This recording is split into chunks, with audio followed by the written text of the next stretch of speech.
Alors bonjour tout le monde, je m'appelle Flavien Normand, je travaille en tant que consultant autour d'Angular, Firebase et plein d'autres sujets avec Google Cloud chez Zenica à Nantes. Et je suis également joueur de l'Alafel sur Final Fantasy XIV. Et aujourd'hui, on va parler d'un projet qui s'appelle Final Fantasy XIV Teamcraft. Alors l'idée derrière ce projet, elle part d'un problème qui est assez simple à expliquer, mais qui est assez complexe une fois qu'on se plonge un petit peu dedans. C'est que dans le jeu Final Fantasy XIV, on peut fabriquer des objets. Quand on veut fabriquer des objets, on va avoir des ingrédients, comme ici des cristaux élémentaires, et puis là j'ai un fil de laine d'ovim, donc c'est de la laine classique. Et bien sûr, le fil de laine d'ovim, je ne vais pas pouvoir le trouver comme ça dans la nature. Alors en fait, pour en fabriquer, il faut de la toison d'ovim, puis il faut du natron dense. Et vous vous doutez que le natron dense, ça ressemble à un truc un peu préparé là, parce qu'on voit un pilon moitié. Alors en fait, pour faire du natron dense, il faut de l'eau très effervescente, du sel d'alamigo, des cristaux d'eau. Et les toisons d'ovim, je vais les trouver sur les bouquetins ovim, qui sont des monstres de niveau 76. Ici, c'est un exemple d'une recette que j'ai mis un peu à plat pour vous montrer un petit peu tout ça. Et en fait, plot twist, ça c'est qu'un seul ingrédient d'une autre recette. Et donc là, on commence à se dire, attends, il me faut 2 étoffes comme ça, donc attends, ça veut dire que ça fait 6 fils, et on se perd un peu. Et puis après, pépite de bronze titanée, je vous mets même pas la recette parce que c'est encore l'enfer, etc., etc. C'est compliqué. Alors qu'est-ce qu'on fait ? Quand c'est compliqué et qu'on veut pouvoir organiser ça, on fait un tableur. Et quand on fait un tableur, ça devient vite galère parce que, ouais, mais attends, parce que toi, t'en as combien ? Et moi, j'en ai 8, et toi, t'en as 5. Ah ouais, mais en fait, parce que les 5, tu veux les mettre dans une... Enfin, c'est l'enfer. L'idée de ce projet, c'est justement de venir apporter une solution à tout ça. Donc, petite démo.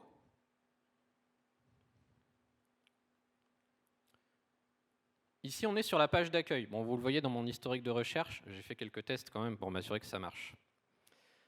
Donc ici, par exemple, je vais fabriquer une tunique d'incantateur en laine d'ovim, donc je vais la rechercher. Puis ça va m'afficher bien sûr un seul résultat parce que le nom est tellement long que de toute façon, il n'y a qu'un seul objet qui s'appelle comme ça. Tiens, on va dire qu'on en veut 2. Et on va créer une liste rapide. Le principe d'une liste rapide, c'est que je n'ai pas de nom à donner à la liste. En fait, la liste, elle va juste se nommer d'après l'objet que j'ai sélectionné. Ça me permet d'économiser le moment où je vais devoir nommer ma liste et je ne sais plus comment l'appeler, alors je vais l'appeler truc à fabriquer numéro 4, et puis après c'est un peu galère pour s'y retrouver.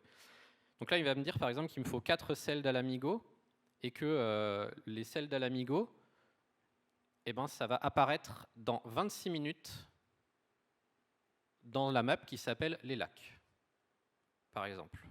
Et puis là, le minerai d'argent, il va me dire que ça, en fait, je peux le collecter au niveau 25, et ça se trouve à la forêt du Sud. Alors là, on ne voit pas trop parce que c'est jaune sur jaune, mais le pointeur, il est ici. Ça va se trouver ici, là j'ai les coordonnées, le niveau. Bref, j'ai plein d'infos. Ça va me permettre, et ça va permettre aux joueurs et aux joueuses de pouvoir étaler un petit peu ça sous forme de to-do list. Et bien entendu, on n'est pas limité à un seul objet par liste. On va avoir le plaisir de pouvoir en rajouter plein d'autres. Ici, j'en prends un au hasard. C'est un peu mon objet de test à moi. C'est la figurine Magitech de Susano. Et en fait, quand on l'ajoute à la liste, on peut voir que, hop là, ma liste, elle se recalcule tranquillement. Et là, on peut voir que dans mes 2 objets, hop là, du coup, ça devient un peu loin. Dans mes 2 objets finaux, j'ai bien ces deux objets-là, pardon. Et puis ensuite, on étale une liste d'ingrédients à aller rechercher dans plein de choses différentes. Ici, par exemple, ça me dit que je dois aller chasser un monstre. Ah tiens, le bouquetin ovim. Et puis là, j'ai les coordonnées. Et si je clique sur ce petit bouton, il va me dire, tiens, regarde, il y en a tout ici, là, ça je le sais. Donc voilà, ça c'est l'idée de base derrière le projet. Ensuite, on y a greffé énormément de fonctionnalités au fur et à mesure du temps. Pour ne vous en montrer qu'une seule, on peut citer par exemple le fait de pouvoir simuler la fabrication d'un objet. Là, je vais dire, tiens, je vais me créer une nouvelle rotation pour la fabrication de cet objet. Le système de fabrication étant assez complexe et on n'a pas le temps ici de le détailler.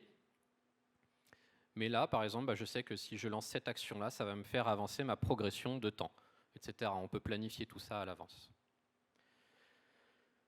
si on étend un petit peu la barre de navigation, on se rend vite compte que d'un point de vue fonctionnalité, ça a bien grossi, parce que simulateur de craft, rotation, du partage, de la récolte, plein de choses trop bien. Voilà, ça c'est pour faire un petit peu le tour des fonctionnalités du projet. Donc là, je vous ai rajouté une petite capture d'écran pour un petit mémo. Donc voilà, ça vient de la tunique d'incantateur en laine d'Ovim. Et j'ai même différents modes d'affichage ici qui vont jusqu'à me dire étape par étape. Alors là, tu devrais aller récolter cet objet, puis maintenant tu devrais aller tuer tel monstre, puis maintenant tu devrais aller acheter tel truc, etc., etc.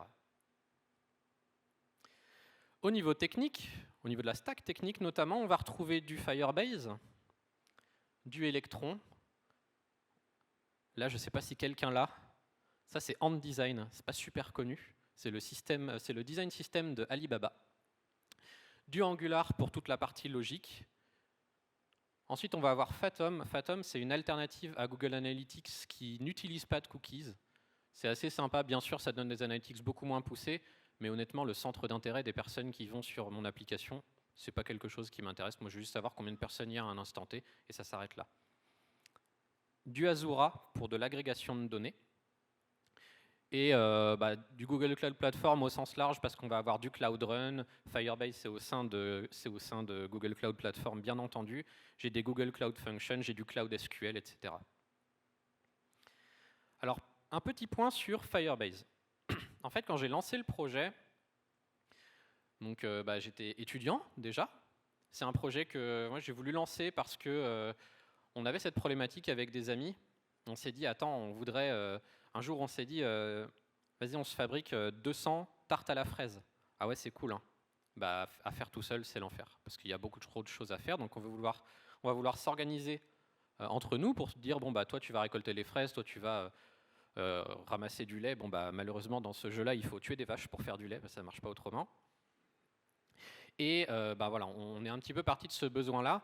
Et donc, moi, quel a été mon besoin technique? Je veux un back-end fonctionnel, en temps réel, rapidement, et surtout, je ne suis pas développeur back. Donc, bien sûr, développer ma propre solution, c'était hors de question. Et quand je me suis renseigné un petit peu sur le sujet, c'est Firebase qui en est ressorti vainqueur et de loin, puisque c'était en 2017 et que des services qui faisaient ce que fait Firebase, ça courait pas non plus les rues. Et encore aujourd'hui, on est sur Firebase. On va parler un petit peu des métriques et de la charge qu'il prend un petit peu plus tard. Alors, quelques chiffres quand même. Donc, c'est un projet qui a été créé en août 2017. Je ne sais pas pourquoi, mais j'ai bien retenu la date, alors qu'à la base, c'était juste un truc fait à l'arrache entre potes. Mais c'était le 15 août 2017 que la première mise en prod a été faite.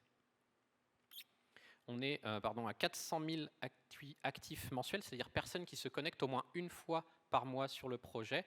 Au niveau des actifs tous les jours, quotidiens, voilà, on est plutôt autour des 20 à 30 000. On a 4 millions de listes créées. Donc là, ce que j'ai créé tout à l'heure pour vous faire un petit peu une démo de tout ce qu'il y avait à faire pour avoir ma tunique d'incantateur en laine d'Ovim, ça s'appelle une liste. Ça, il y en a 4 millions qui ont été créés depuis la création du projet. On est sur de l'open source, bien entendu, c'était dans le titre. Et donc, on est aujourd'hui pas loin des 10 000 commits. Alors, je dis pas loin parce qu'en fait, on est à 9 995 sur la page GitHub. J'ai pas assez bossé avant de venir et du coup, il manque 5 commits là pour que ce soit bien raccord. Mais écrire 9 995, ça aurait été moins sympa. On a 850 stars sur GitHub, c'est le petit plus, mais je trouve toujours ça intéressant. Et surtout, c'est un projet qui est aujourd'hui traduit en 10 langues, alors que je n'en parle que 2.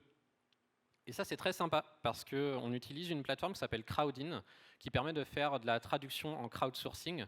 Donc en gros, n'importe qui peut venir me voir et me dire demain, je veux que l'application elle soit disponible en telle langue. Je vais dire, ok, je crée une nouvelle langue dans Crowdin.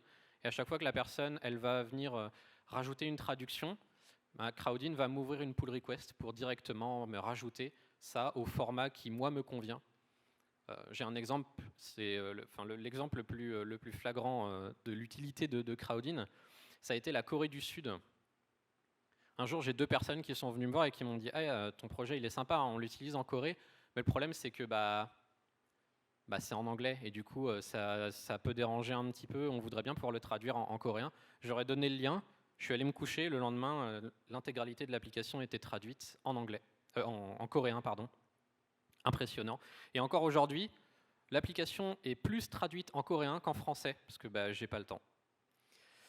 On a 607 releases qui ont été faites depuis la création du projet, 75 contributeurs, et il y a un serveur Discord où on est environ 26 000. Un serveur qui sert à échanger sur le sujet du jeu, échanger également sur les éventuelles demandes de fonctionnalités, régler des bugs, signaler des bugs, parce que oui, il y en a forcément, vu que la personne qui a commencé le projet, c'était moi il y a 5 ans, et j'y connaissais pas aussi bien qu'aujourd'hui, et je m'y connais pas aussi bien que dans 5 ans. Alors comment tout ça, ça a été fait? Alors à la base, c'était du Angular Material. Alors ouais, le screenshot, il fait mal. En plus, il est même pas en HD. C'était du Angular Material. J'ai aucune compétence en design ou en UX, c'est pour ça que je prends des design systems, parce que c'est mieux. Et bon voilà, on voit que niveau UX, c'est pas fou. Ici, les lignes, j'ai même pas des couleurs différentes par ligne, c'était un petit peu galère à s'y retrouver. Et puis au fur et à mesure, on a amélioré le projet. Alors on a rajouté le système de layout qui permet de faire des panneaux customisés pour dire moi dans tel panneau, je veux tous les trucs qui peuvent se récolter, et puis dans celui-là, je veux tous les trucs qui peuvent s'acheter, etc., etc.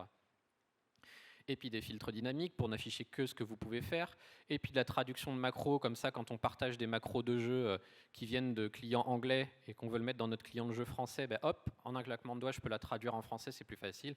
Des alarmes pour nous signaler, on a vu tout à l'heure que j'avais un objet qui allait apparaître dans 26 minutes, il me suffit de cliquer dessus et dans 26 minutes, j'aurai une notification pour me dire hey, tu feras gaffe parce qu'il y a cet objet qui va apparaître, etc., etc. Et puis ensuite est venu le refactor. Alors ça, c'est un gros point qui est hyper intéressant avec les projets open source et surtout la combinaison entre open source et projet perso, c'est que vous faites ce que vous voulez. Et moi, ça, c'est vraiment quelque chose qui m'a énormément aidé, qui m'a énormément appris. Au bout d'un moment, l'application faite avec Material, c'était très cool, hein, mais je sentais que le design, c'était pas ouf. Il y avait des trucs qui allaient vraiment pas, et il y avait des boutons qu'on trouvait et qu'on me remontait souvent comme étant beaucoup trop gros pour pas grand-chose. Alors j'ai fouillé un petit peu, puis c'est là que j'ai découvert Ant Design. Et du coup, je me suis dit, vas-y, tu sais quoi, je vais tout réécrire en Ant Design, c'est parti. J'ai tout réécrit en Ant Design, ça m'a pris 6 mois. 6 mois sur mon temps perso, on fera le compte un petit peu plus tard, mais vous verrez que c'est quelques heures quand même. 6 mois sur mon temps perso, mais surtout 6 mois qui n'avaient aucun risque. Si jamais je me viandais, c'est pas grave. De toute façon, c'est un projet communautaire qui est gratuit, que des personnes utilisent juste pour les aider un petit peu dans un jeu vidéo. Comme on dit, c'est que des pixels, hein. Et bon, heureusement, j'ai réussi quand même, parce que personnellement, ça m'aurait quand même vraiment gêné de ne pas pouvoir terminer cette migration. Mais voilà, c'est un des gros avantages qu'il peut y avoir avec ça, c'est que j'ai rien chiffré, je me suis lancé à l'arrache, j'ai créé une branche, j'ai dit ok, allez c'est parti, je fais un nouveau composant, je vais le faire directement en design, et puis après on va tout refaire depuis zéro. Et ça a été vraiment cool. Et puis ensuite est arrivé Electron. Le pointeur, c'est chez vous. Hein. Alors, Electron, ça m'a rajouté beaucoup de fonctionnalités très sympas. La première, ça a été que Electron, ça me permet d'avoir une application Windows qui va utiliser la même base de code que celle que j'utilise pour faire mon application web. Et ça, c'est vraiment cool, parce qu'en tant que développeur solo, je peux pas me permettre déjà que je ne peux pas me permettre de développer mon propre back-end.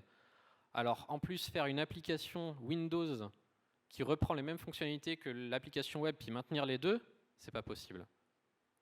Donc je me suis dit, ok, on va faire ça avec Electron. Vous allez me dire, non mais attends, on est sur un PC, on ouvre un navigateur, on va sur le site, il n'y a pas besoin d'une application Windows. Et en fait, si.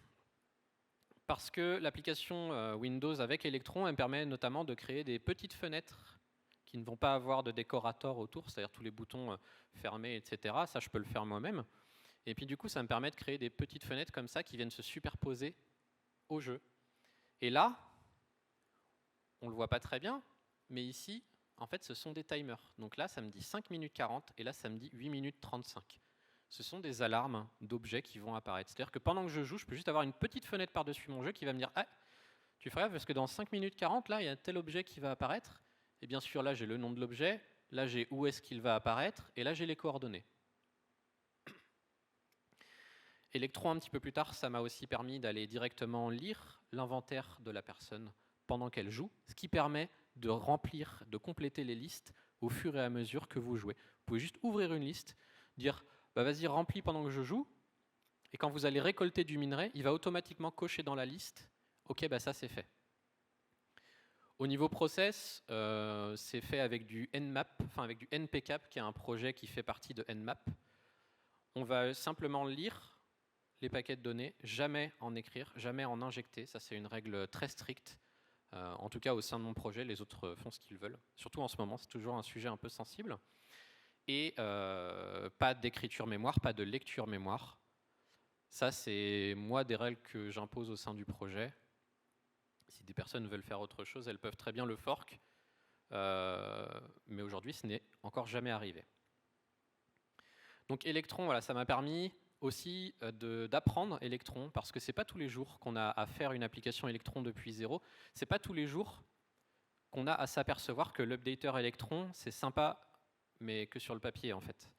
Et implémenter un updater Electron automatique qui va être suffisamment fiable à travers plein de pays du monde. Et dans ces pays du monde, j'inclus la Chine, qui n'a pas accès à GitHub. Et ça devient encore un autre petit challenge qui est très sympa. En vrai, non, c'est pas sympa. C'était vraiment pas cool à faire au début. Aujourd'hui, ça roule bien, alors c'est pas grave. Petit retour en arrière. On a vu un petit peu la vie de cette application d'un point de vue technique. Et bien sûr, il y a beaucoup d'autres fonctionnalités qui ont été ajoutées. Mais ce n'est pas forcément le but de ce talk. Mais il y a un point dont on n'a pas parlé, c'est l'argent. Parce que oui, faire tourner un projet open source, c'est très sympa. Ça permet à plein de personnes d'apprendre, moi y compris bien entendu, mais ça a aidé des étudiants qui s'en sont servis pour des mémoires. Ça a aidé j'ai eu des personnes qui sont venues faire des petites expérimentations, s'en servir comme playground pour apprendre Angular, pour manipuler un peu du Firebase. Même si leurs PR elles sont jamais merge ou même s'ils n'en font pas, bah, ça leur sert voilà, aussi à ça. Mais il y a bien un moment où il faut payer quoi. Et alors, j'ai galéré pour faire ces chiffres, hein, parce que Cloud Billing, quand on lui demande un historique de chiffres sur 3 ou 4 ans, il commence à me dire « Oh là, attends, 2 secondes ». Mais j'ai réussi. En haut, vous avez les chiffres de Google Analytics qui, aujourd'hui, malgré tout, doit encore un petit peu tourner, parce que, on va le voir plus tard, mais il y a une question de pub aussi. Et oups, parce que en fait pendant 6 mois j'avais plus Google Analytics 3, j'avais oublié. Mais c'est pas grave parce qu'il s'est rien passé pendant ces 6 mois. Et ça montre aussi à quel point Google Analytics, je m'en sers pas. Ça me sert surtout au niveau des régies de pub. Et surtout ce qui s'est passé assez rapidement, c'est à des pics d'utilisateurs. Ici on le voit très bien, les chiffres qui sont avec, ce ne sont pas des mises à jour de l'application, ce sont des mises à jour du jeu vidéo Final Fantasy XIV, qui du coup est le jeu que vous avez pu voir un petit peu précédemment, dans lequel il y a ces fameuses recettes, etc. Donc là, on peut voir que, par exemple, il y a quelques semaines, à la sortie de la 6.3, on a pris un bon petit pic d'utilisateurs, et puis à la 6.0, là, on a bien rigolé, là.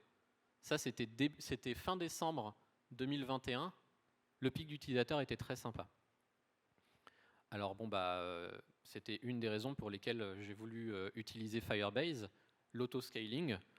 J'ai pas eu beaucoup de choses à faire, hein. Il y a eu plus de monde, j'ai payé plus cher. J'ai rien eu à configurer, j'ai pas fait de back-end, j'ai pas fait d'infra, j'ai rien eu à gérer. Le pic dont je voudrais parler un petit peu, c'est un qui est invisible ici. Alors on le voit pas beaucoup. Mais si on regarde dans Billing, là on le voit bien là. Ça c'est une erreur de conception. Cette erreur de conception, ça a été d'utiliser Real-Time Database pour des gros documents. Et du coup, lorsque mon trafic a été multiplié par 3, ma facture elle a été aussi multipliée par 3. Et ça, c'est pas bon. Si j'étais resté sur Real-Time Database pour mon système de liste, ce pic-là, vous le verriez même pas. En fait, il serait aussi plat que ça. Sauf que ça, on serait à 2 000 – 3 000 € facilement. Parce qu'aujourd'hui, au niveau du flux de données, on atteint quasiment le Tera par mois. Et Firebase Real-Time Database, pour les échanges de données, on est autour des 1 € par giga. Donc, j'ai initié mon premier refactor un peu en urgence pour le réécrire avec Cloud Firestore. Et là, on voit, ça fait du bien. Le pic est redescendu, c'est parti. Alors bien sûr, après, ça a énormément monté, et on le voit au niveau d'analytics, hein. Là, on parle en sessions par jour, à l'intérieur du graphe, et on peut voir que voilà, là, on a des périodes un peu creuses, et on a des périodes de pics très très intenses. Mais ce qui est intéressant à relever, c'est que ici, alors ici, la 6.0, c'était un pic de 600% d'utilisateurs, qui a duré un peu moins d'une semaine, et on peut voir que bah, ma facturation, elle n'a été multipliée que par 2. Donc au final, je suis quand même content du résultat. Alors c'est cool, hein, mais si on fait le calcul, là, il y a 25 000 € sur la durée de vie du projet. Et vous allez me dire, ah, mais attends, t'as quand même pas mis 25 000 € de ton salaire dans ton projet perso juste pour t'amuser et faire des expérimentations au final avec Angular et avec Firebase. Bah bien sûr que non. Alors comment ce projet est-il financé? Il y a 2 sources de revenus principales. La première, c'est Patreon. Patreon, c'est un système de financement participatif à base mensuelle ou annuelle, où on peut dire, bah voilà, moi je vais donner alors moi les dons qui sont faits sur ce projet vont de 1 $ à 100 $ par mois. Il y a vraiment des personnes qui donnent 100 $ pour ce que je fais. Encore aujourd'hui, j'ai encore du mal à processer le truc. Mais j'en suis très content. Et à côté, j'ai Playwire. Playwire, c'est une régie publicitaire qui voilà, vient bah, du coup me mettre un seul bandeau de pub. Et là-dessus, j'ai mis beaucoup de conditions. Parce que comme vous, s'il y a bien quelque chose que je n'aime pas sur les sites web, c'est les pubs. Quand j'ouvre un site avec mon téléphone et que j'ai ça d'espace à lire, c'est pas possible. Donc j'ai posé des conditions. Une seule pub, pas de vidéo, pas de son, pas de gif, pas d'animation, et une modération assez forte parce que je veux pas de pubs qui n'ont pas la place sur mon site. Vous voyez à peu près de quel type de pub je parle. Eh bien, Playwire, ils ont réussi à mettre tout ça en place, et ils ont aussi réussi à mettre tout ça en place dans Electron. Donc je peux avoir un bandeau de pub à l'intérieur d'Electron. Ça me génère du coup de quoi payer les serveurs, et bien entendu les personnes qui donnent même 1 $ par mois sur Patreon n'auront pas de pub, et ce à vie, parce que ce serait pas logique, et même d'un point de vue revenu, c'est pas, avec une pub, je gagne à peu près 50 centimes toutes les 1000 vues. Si si vous ouvrez l'application 2000 fois en un mois, alors là peut-être vous rapporterez plus d'argent que si vous donniez 1 $ par mois sur Patreon. Donc voilà, c'est pour ça que j'enlève les pubs, parce que c'est très logique. Et une petite mention spéciale à Zenica. C'est pas de la pub forcée, hein, je vous assure. En fait, pourquoi je parle de Zenica? C'est parce que bah, vous avez vu qu'il y avait des pics d'utilisateurs lorsqu'il y a des mises à jour. Il y a aussi beaucoup de travail lorsqu'il y a des mises à jour. C'est environ 14 heures de travail sur les plus grosses mises à jour de jeu, parce qu'il y a énormément de rétro-ingénierie à faire pour comprendre ce qui a changé, pour bien mettre à jour les données, pour bien synchroniser tout ça, pour bien envoyer en prod, et bien sûr, oups, j'ai mis un bug en prod, alors bah, on va faire un deuxième déploiement quand même. Tout ça, c'est environ 14 heures de travail. Avant, je me levais à 4 ou 5 heures du matin pour tout ça, pour préparer tout ça. Ensuite, j'allais travailler. Puis après, je rentrais chez moi et je retravaillais sur mon projet jusqu'à 1 voire 2 heures du matin pour bien tout mettre en place. Aujourd'hui, avec Zenica, j'ai des journées qui me sont dédiées à l'open source, au travail sur ce projet-là, sur tous ces moments où j'ai vraiment des coups de pression très intenses. Et ben, je vais pouvoir me dégager toute la journée en fait. Donc bah, en fait, je me lève à 7 heures et puis je finis ma journée à 21 heures, mais c'est déjà mieux qu'avant, et ça, j'en suis vraiment très content. Un grand merci pour ça, parce que c'est vraiment une chance. Alors, on va récapituler un petit peu tout ça.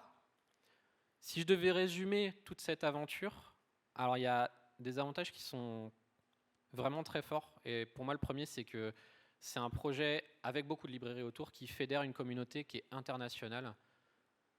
Et pas seulement d'un point de vue technique, même d'un point de vue humain, c'est hyper intéressant. C'est un bac à sable personnel, comme vous avez pu le voir, je fais ce que je veux. Si demain j'ouvre une nouvelle branche et que dedans je veux faire n'importe quoi, eh ben c'est pas grave. C'est un projet vitrine qui est très efficace sur le CV. Aujourd'hui moins qu'avant, mais quand je suis sorti d'études et que j'ai fait mes premiers entretiens, j'ai très vite réalisé l'impact qu'avait ce type de projet pour pouvoir montrer les compétences que j'avais, ce que j'étais capable de faire et de piloter. Des rencontres, des échanges inestimables. Comme je disais, c'est pas que de la technique, c'est aussi de l'humain.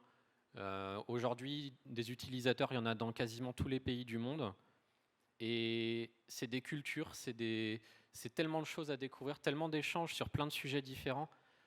Moi, je considère vraiment que c'est inestimable. Il y a tellement de choses que j'ai découvert grâce à ça. Et un revenu complémentaire, parce que malgré tout, c'est quelque chose qui peut être quand même intéressant, même si c'est vraiment pas l'objectif du projet. Les inconvénients, parce que bien sûr, il y en a. J'ai très peu de contact avec Square Enix, le créateur, développeur, éditeur du jeu vidéo. Ça a changé il y a 1 an et demi. Maintenant, on a de quoi se parler par Discord. On a un petit canal en DM avec eux, mais c'est quand même très limité. Énormément de temps passé. Alors j'ai mis environ 6000 heures. Quand j'étais étudiant, j'ai une prof de com qui m'a dit fais un truc pour mesurer le temps que tu y passes, parce que si jamais demain on venait te proposer d'acheter le projet, même si c'est vraiment pas le but pour moi, et ben au moins tu saurais le chiffrer rapidement à grosse maille, on va dire. Alors j'ai mis ça, et puis en 2 ans, j'avais presque 3000 heures dessus, alors je l'ai enlevé. Et voilà, aujourd'hui j'estime ça à environ 6000 heures. En moyenne, c'est entre 2 et 4 heures par jour, y compris le week-end.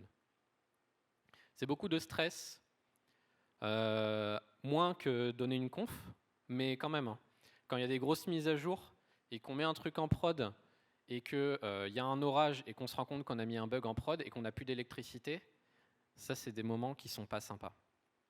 Et il y a aussi cette confusion entre le projet perso open source et un produit professionnel. Aujourd'hui, j'ai de la chance avec Ant Design d'avoir un produit qui est très clean, qui fait très professionnel, sans forcément être un bon designer.